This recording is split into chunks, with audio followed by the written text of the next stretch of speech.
ଜଗନ୍ନାଥ ସାଙ୍ଗମାନେ ଏବେ ଟିକେ ଟିକେ ଶୀତ ପଡ଼ିଗଲାଣି କେଉଁ କେଉଁ ଏରିଆରେ ଶୀତ ହେଉଛି ଟିକେ କହିବେ। ତ ବର୍ତ୍ତମାନ ଶୀତ ହେଉଥିବ, ଟିକେ ଟିକେ ପବନ ହେଉଥିବ, ଆସ୍ତେ ଆସ୍ତେ ଧୀରେ ଧୀରେ ପବନ ହେଉଥିବ।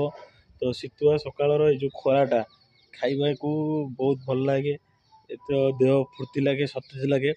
ତ ଆପଣମାନେ ଯେଉଁ ଶୋଇକି ରହୁଛନ୍ତି ଉଠିକିରି ଟିକେ ଖରା ଖାଇବା ଲାଗି ଯେଉଁ ମଜା, ଯେଉଁ ଆନନ୍ଦ, ସେ ଆନନ୍ଦ ଆଉ କେହି ଦେବେନି।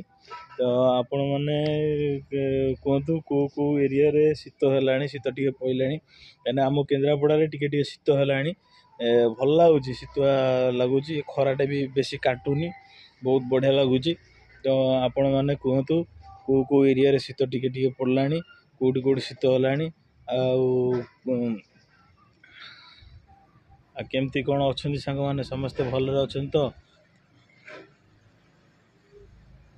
ତ ଫେସବୁକ୍ରେ କାହାର ମନିଟାଇଜେସନ୍ ହେଇନି, ମୋତେ ଟିକେ କମେଣ୍ଟରେ ଜଣାନ୍ତୁ, ମୁଁ ଟିକେ ଜାଣିବାକୁ ଚାହୁଁଛି। ମୋର ତ ହେଇନି, ତ କାହାର ହେଇନି କଣ୍ଟେଣ୍ଟ ମାନେ ମୋର ଇନଭାଇଟ୍ ଓନ୍ଲିରେ ପଡ଼ିଛି। ସେଇଟା ଭଗବାନ ଜାଣିଛନ୍ତି କେବେ ମୋର ଆସିବ କେବେ ନ ଆସିବ, ସେଇଟା ପରର କଥା।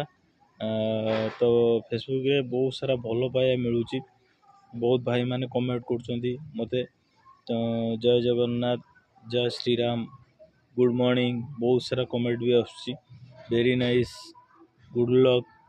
ତ ଏତିକି ବହୁତ ବଢ଼ିଆ ଲାଗୁଛି। ତ ସବୁ ଭାଇମାନଙ୍କୁ ଅନୁରୋଧ ଏମିତି କମେଣ୍ଟ କରିଥାନ୍ତୁ। ଫେସବୁକ୍ ଆଗେ କିଛି ମିଳୁ କି ନ ମିଳୁ ସେଇଟା ମୋର ଆଶା ନାହିଁ, ତ ଭଲ ପାଇବା ମିଳୁଛି ସେଇଟା ମୋ ପାଇଁ ବଡ଼ କଥା। ତ ଆପଣମାନେ ଏମିତି ଭଲ ପାଇବା ସବୁବେଳେ ଦେଇକି ରଖିଥାନ୍ତୁ।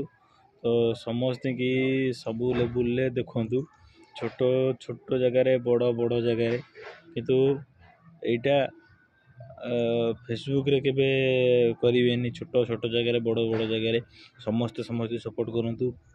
ଛୋଟ ୟୁଜର୍ସମାନଙ୍କ ଥ୍ରୁରେ ଆପଣମାନେ ବଡ଼ ହୋଇଛନ୍ତି, ବଡ଼ ୟୁଜର୍ସଙ୍କ ଥ୍ରୁରେ ଛୋଟ ବି ବହୁତ ଆଗକୁ ଯାଉଛନ୍ତି। ବହୁତ ସାରା ବଡ଼ ୟୁଜର୍ସ ଭାଇ ଭଉଣୀମାନେ ବି ସପୋର୍ଟ କରୁଛନ୍ତି, ଭଲ ଶିକ୍ଷା ଦେଉଛନ୍ତି।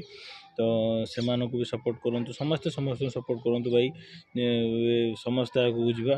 ତ କେହି କାହାକୁ ସପୋର୍ଟ ନ କଲେ କେହି ଆଗକୁ ଯାଇପାରିବେନି। ଏତିକି କହି ରହୁଛି, ଜୟ ଜଗନ୍ନାଥ, ଜୟ ଶ୍ରୀରାମ।